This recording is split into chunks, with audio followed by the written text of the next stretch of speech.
Exodus 3, if you have a digital Bible, will be at the ESV. If you don't have anything, that's totally fine. We have in your notes the handout right here.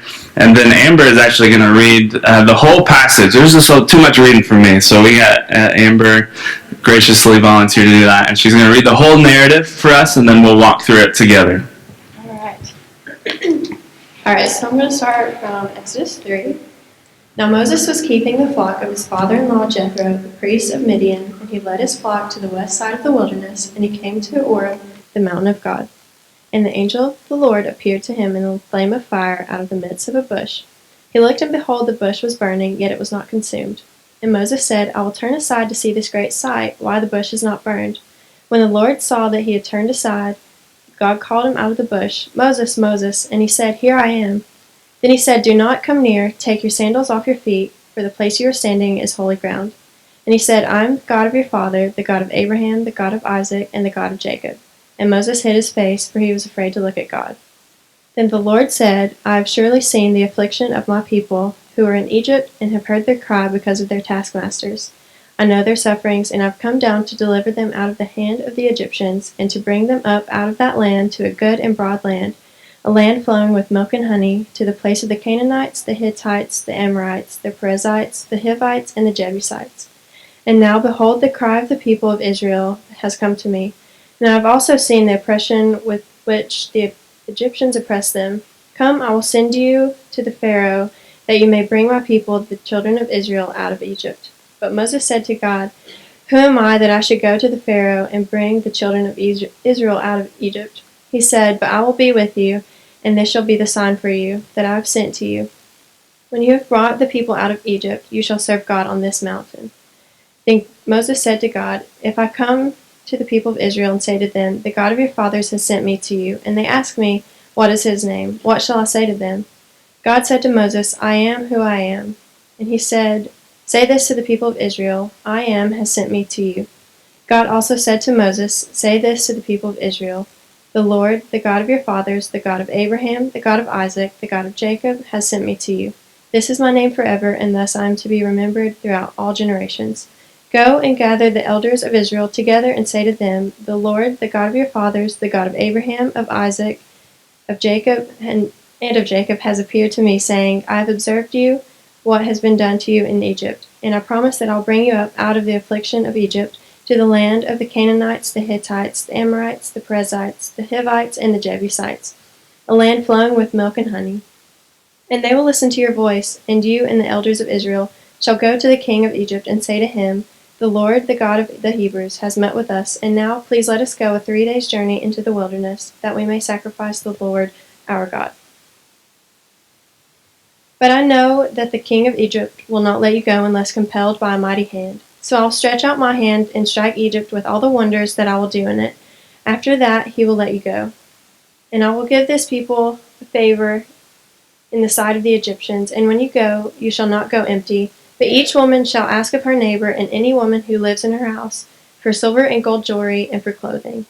You shall put them on your sons and on your daughters, so you shall plunder the Egyptians. Then Moses answered, But behold, they will not believe me or listen to my voice, for they will say, The Lord did not appear to you.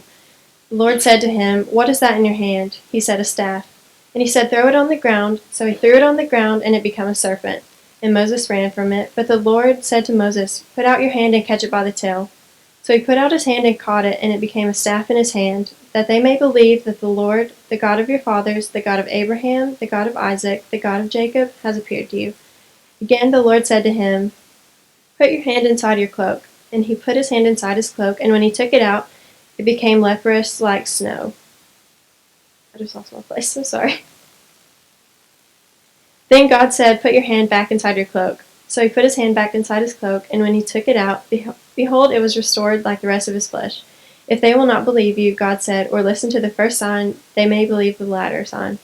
If they will not believe these 2 signs, or listen to your voice, you shall take some water out of the Nile and pour it on the dry ground, and the water that you shall take from the Nile will become blood on the dry ground.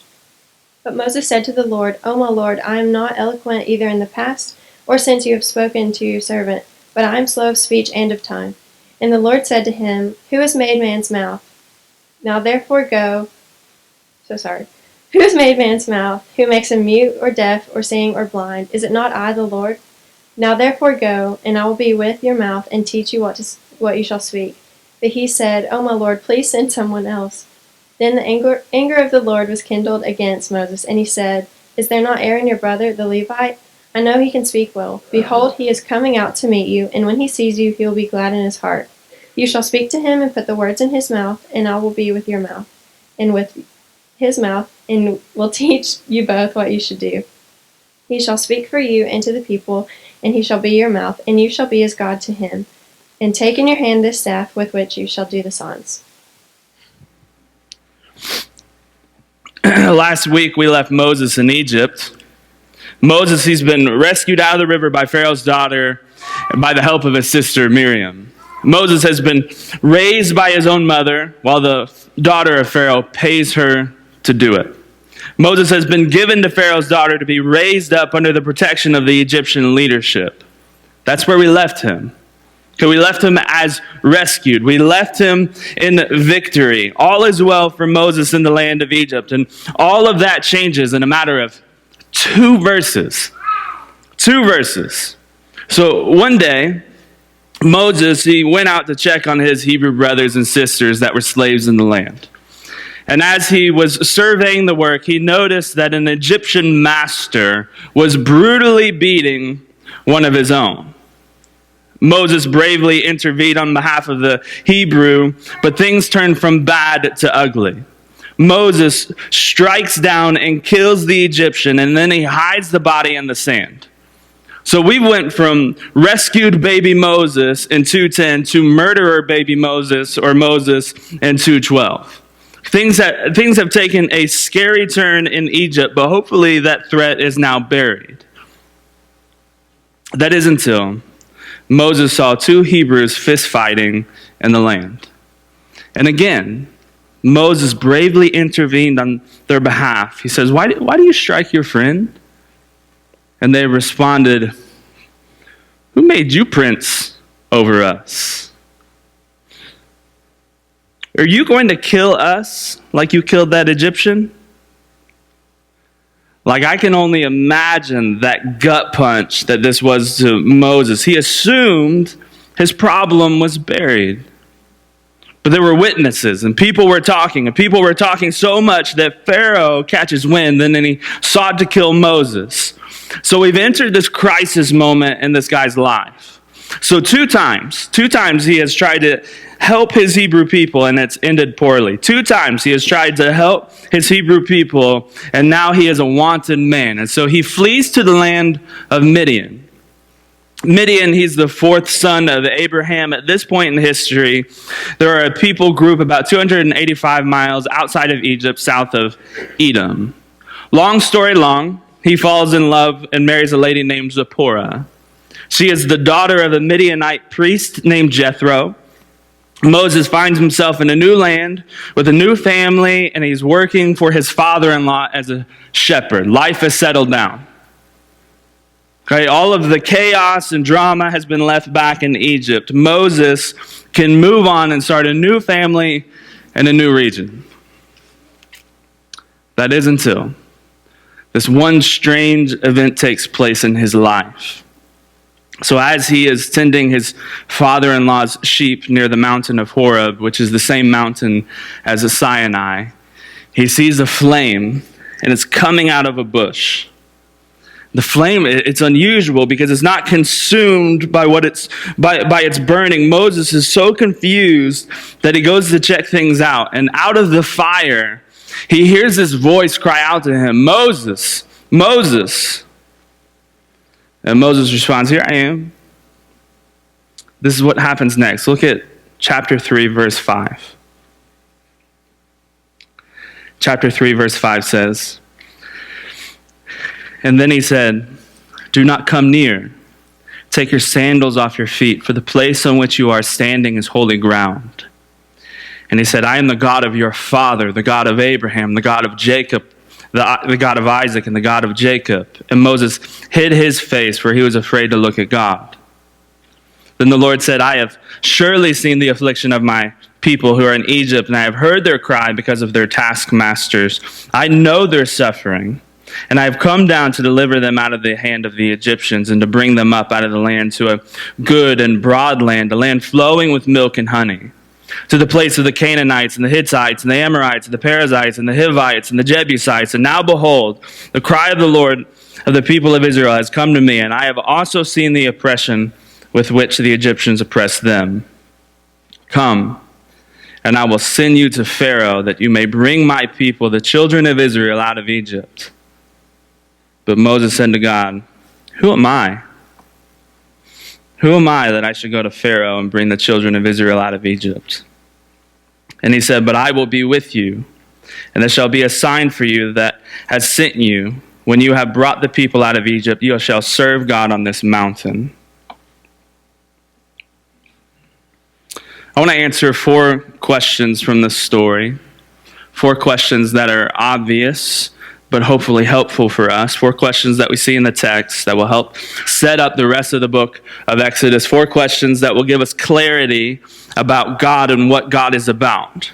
So the first 3 answers are found in what I just read, and then we'll need to look at a few more to find out the last answer to the question. So the first question is this: who is God?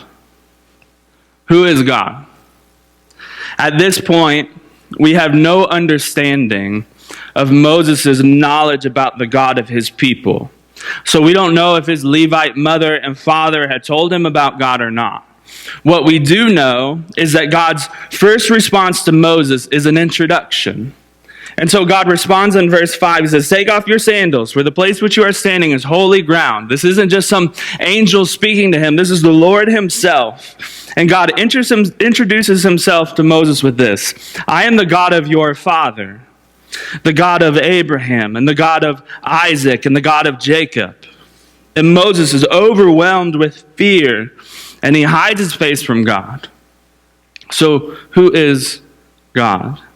The first answer in your notes, if you're taking notes, is this: he is the God of Abraham, he is the God of Isaac, and he is the God of Jacob.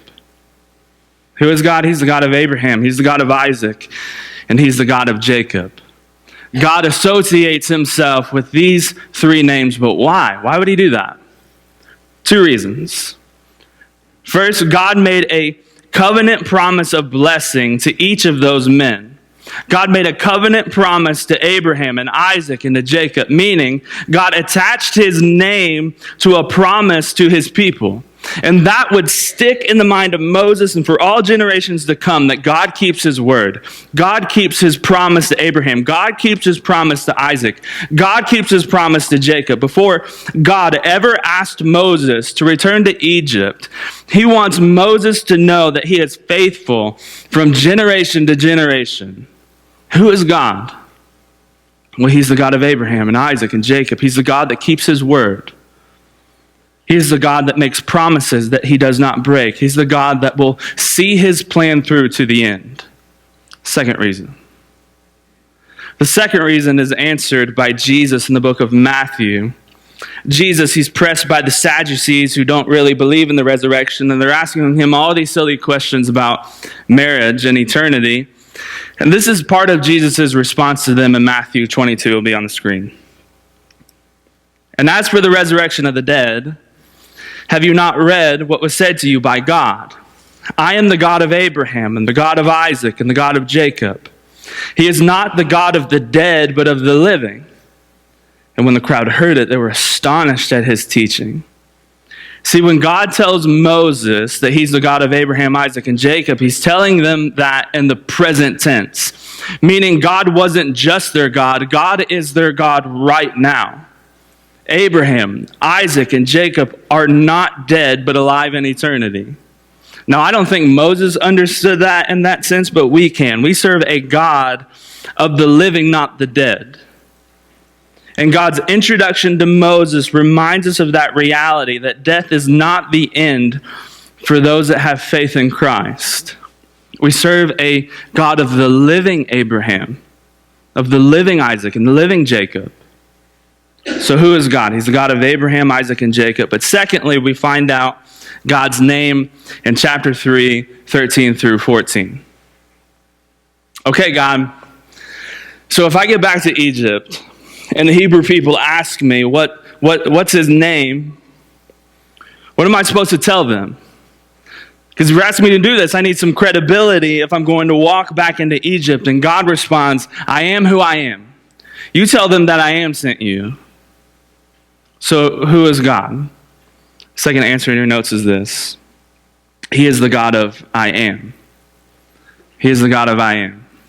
I am, it's the root form of the word Yahweh. It's a statement to Moses and to his people and to us that God needs nothing. His name reflects his sufficiency. I am who I am. God does not need the praise of Moses. God does not need the approval of Pharaoh. God does not depend on our worship this morning. God does not feed his ego off our obedience. God is not limited in his ability. God is not lacking in his character. God is complete.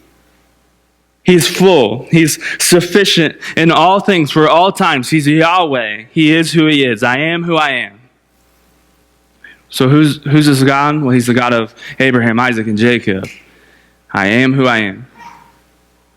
The second question we see in this passage is, why does God care about redemption? Why does God care about redemption? Last week we actually defined redemption, so just as a reminder, this is what we said last week. Redemption is the rescue of someone in oppression through the price paid by a redeemer. And in our passage this morning, we have the Hebrew people in oppression in Egypt, and God has pressed play on their redemption as their redeemer. God has pressed play on the process of removing them from affliction. But why? I mean, he's the God of I am. He doesn't need these people. He's sufficient on his own without the Hebrew people. God is sufficient and complete without us this morning. So why does the great I am even care about redemption? We'll look at verse 7 of chapter 3. It says, Then the Lord said, I have surely seen the affliction of my people who are in Egypt, and have heard their cry because of their taskmasters, and I know their suffering. He has seen the affliction of his people. He's heard their cry. And then don't miss the last point in verse 7. He has known their suffering. God says in verse 7, I know their suffering. That's overwhelming to me. God doesn't just hear us and feel sorry for us.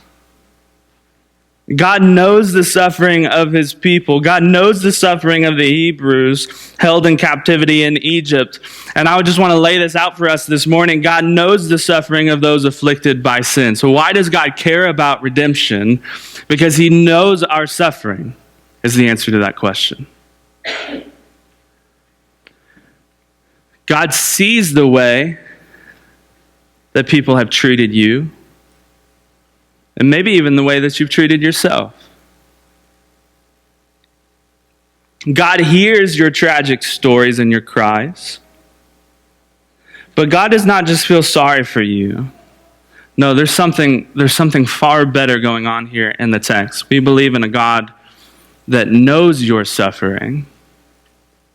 He knows the suffering of your addiction. He knows the suffering of your broken family.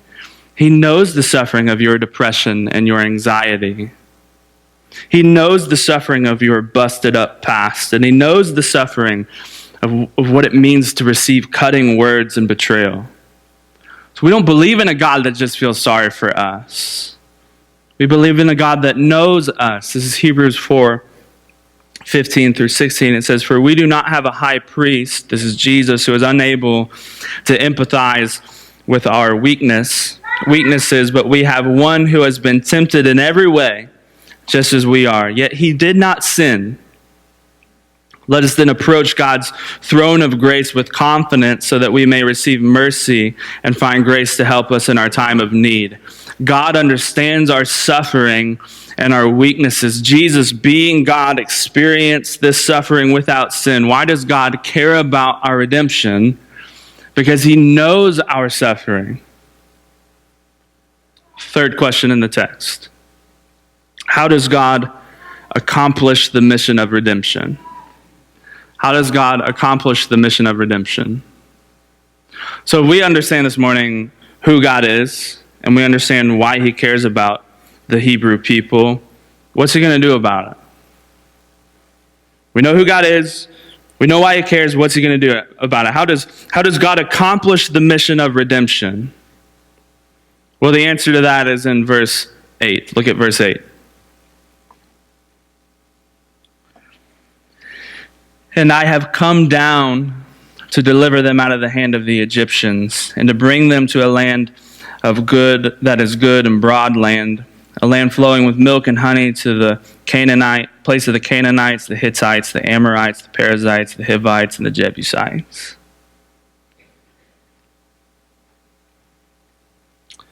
God accomplishes the mission of redemption by coming down to deliver the people from Egypt. And I never caught that detail in this story before, that he accomplishes the mission of redemption by entering into the mission. See, God asked Moses to return to Egypt to tell Pharaoh to release the slaves, but it wasn't Moses that was going to do the saving. Okay, Moses didn't set the captives free. Moses was called to walk and talk for God, but it was God that would accomplish the mission. So I don't think Moses really understood that. But if you look at verse 12 of chapter 3, God says, when you have brought the people out of Egypt, and then in verse 13, Moses says, if I come to the people of Israel. Moses didn't understand how this was all going to go down. God's plan of redemption is not an if plan. God's plan of redemption is a when plan. God is saying to Moses, it's going to happen. And it's going to happen not because of you, but because of me. I am who I am, and I have come down to deliver my people. God accomplishes the mission of redemption by coming down to us. How does God accomplish the mission of redemption? The answer to that question, at least for our notes this morning, is he comes down to deliver us from captivity. He comes down to deliver us from captivity. See, the goal of redemption is not to find a way to God, but to realize that God found a way to us. The purpose of every other world religion is to find a way to get to God. Like, can you all please just be good enough? Are you all trying? Try harder. Follow the rules. And if you follow these rules enough, maybe one day you can get to God. It's not Christianity. That's not the redemption of the Hebrews. That's not the gospel redemption of our story. John 12:44, it says, and Jesus cried out and said, whoever believes in me, believes not in me, but in him who sent me. Whoever sees me sees him who sent me. I have come into the world as a light, so that whoever believes in me may not remain in darkness. We are not trying to get to God. God comes down to get us. Jesus came into the world as a light. Whoever believes in him does not remain in the darkness. God has been in the business of personal redemption since the beginning. God's plan of redemption does not change. He knows our suffering, and he comes down to set us free, which leads to our last question. How does God send believers to deliver the news of redemption? How does God send believers the news of redemption? So we know who God is. We know why he cares. We know how he will accomplish the mission, but what is our part? What is the part that Moses will play in this process? Well, as we've read, God has plans to send Moses back to Egypt and tell Pharaoh to let the children of Israel go. Is that a simple request to Moses? Probably not. I can only imagine the stress that washed over Moses in that conversation. Like, he has a family now. He's married. He works for his father-in-law, who has a lot of respect in Midian. He's not dealing with drama back in Egypt. He doesn't go to bed at night wondering if someone's going to kill him. And now God's asking him to turn his life upside down. God is asking Moses to return to Egypt with a message, because God's plan was not to get one Hebrew out of Egypt, but to get all the Hebrews out of Egypt. And I think Moses, he responds how most of us would respond with that kind of news: fear and doubt. What if they don't listen to me? What if I'm not good enough? See, all believers are sent on a Moses-level mission to deliver the news of redemption to God's people. Meaning, there are people in our family, and our school, and our friend groups, and our places of work, and our community that are held captive by sin. And if God has released us from sin through Jesus Christ, it's now our responsibility to return to the captives and tell them how they can be released from sin as well. 2 Corinthians 5:20, it says, "We are therefore Christ's ambassadors, as though God were making his appeal through us. We implore you on Christ's behalf, be reconciled to God. God made him who knew no sin to be sin for us, so that in him we might become the righteousness of God." We are sent out as representatives of Christ to plead with others to be made right with God. And you might think like, nah, I can't do that. Like my friend that he doesn't want to hear about that. My coworker, they won't listen to me if I start talking about this Jesus stuff. And you might think, no thanks, can't do it. Like, I don't know enough about the Bible. I'm not good with words. I'm not sure I'd know what to say if people started asking me questions. Our fear and our doubt is the same that Moses carried when he was sent by God to deliver the news of redemption. And here's how God responded to Moses and our own fear and doubt. The answer to that question, the first part of that, is he equips with his power. He equips with his power. God equipped Moses with 4 signs and a future sign. The bush is on fire, it's not consumed, first sign of God's power, 3:2. Moses will return to Mount Sinai with all the Israelites that are free, 3:12. Moses threw down his staff and it turned into a snake, 2-4. Moses put his hand in his cloak and pulled it out and struck with leprosy, put it back in, pulled it back out, it's healed. 6-7. If they still won't listen to you, Moses, I'll turn that Nile River into blood. Future sign, 4-9. 5 signs from God to Moses that Moses was walking into this mission with the power of God, that the people will listen to Moses, not by the power of Moses, but by the power of God. So sure, like it'd be cool if you went to work and you threw your car keys on the ground and it turned into a snake and everyone's like, oh my gosh, and then you tell everyone about Jesus because you're doing this kind of stuff at work. But that's not how things work anymore. In fact, we have something far better. 1 Thessalonians 1, "For we know, brothers, loved by God, that he has chosen you, because our gospel came to you not only in word, but also in the power and in the Holy Spirit and with full conviction. You know what kind of men we proved to be among you for your sake." Moses was equipped with the power of God's signs. And we are equipped with the power of God's Spirit. Not everyone is going to listen to you and what you have to say about Jesus, but some will. People will listen to you not because of you, but because of the power of the Holy Spirit working through you. Like Moses, we're equipped with God's power, but lastly, he sins with his strength. Last thing in your notes, he sins with his strength. We find out in chapter 4, verse 10, that Moses, he has some issues. Okay, so he's not eloquent with his words. He's slow of speech. He's often tongue-tied. He has heard about all of the powerful signs that God will do, but doubt, it still reigns in his heart. Hey, God, I think you've got the wrong guy. I'm not really good at this public speaking stuff.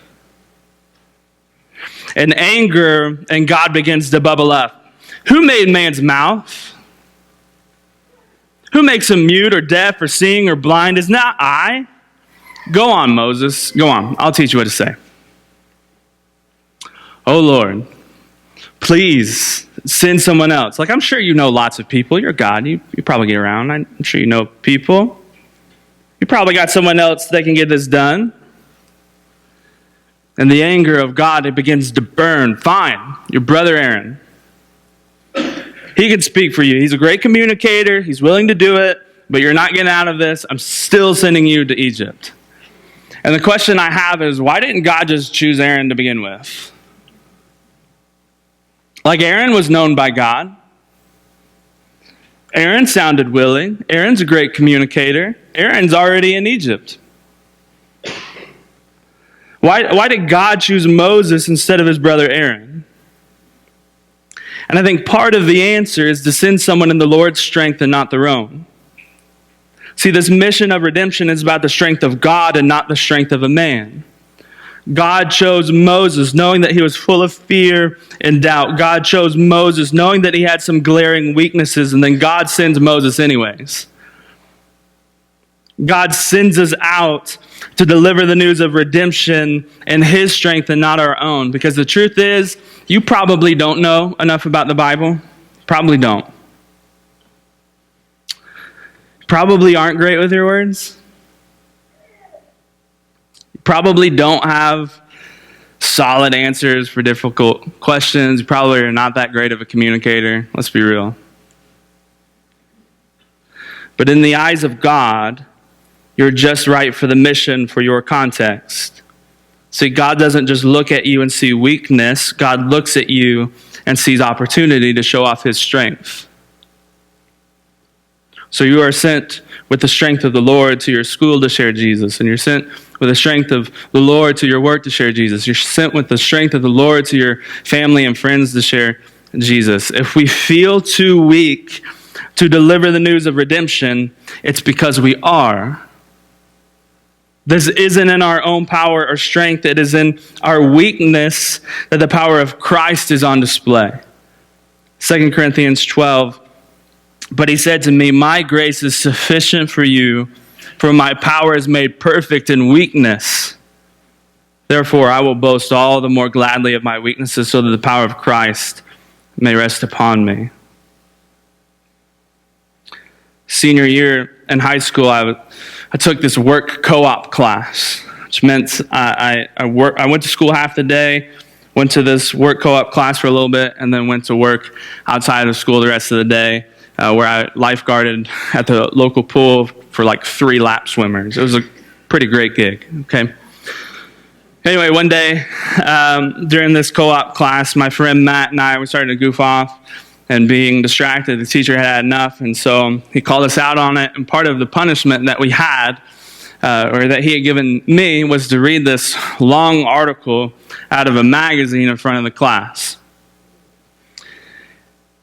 And I was terrified. I was terrified just to read something out loud in front of a group of people. I can still picture myself like sweating profusely in front of the class. I was like, my hands were shaking. I remember my voice cracking. I can still remember the way my stomach turned and nodded as I plodded through that article. And that memory it has never left my brain. And I think it has stuck with me because of what God has called me into. I was terrified to read an article in front of a few people in a classroom, and so of course God would call me to speak in front of people, hopefully the rest of my life. It's not about me, and it's not about you. God has not called us into ministry at our home or our work or our school or our community because we're the strongest candidate. God is not looking for the best preacher, the best stay-at-home mom, the best businessman or woman, or the best student. God is looking for men and women that are willing to go where God tells them to go, to act on his power and not their own power, and to speak with his words and not their opinion. Moses was not the best guy for the job, but God called him anyway. We are sent to deliver the news of redemption. He's the God of Abraham, Isaac, and Jacob. I am who I am. He's the God who knows our suffering. He's the God who comes down to deliver us from captivity. He's the God who sends us to deliver the news of redemption. He's the God who equips us with his power. He's the God who sends us with his strength. Let's pray.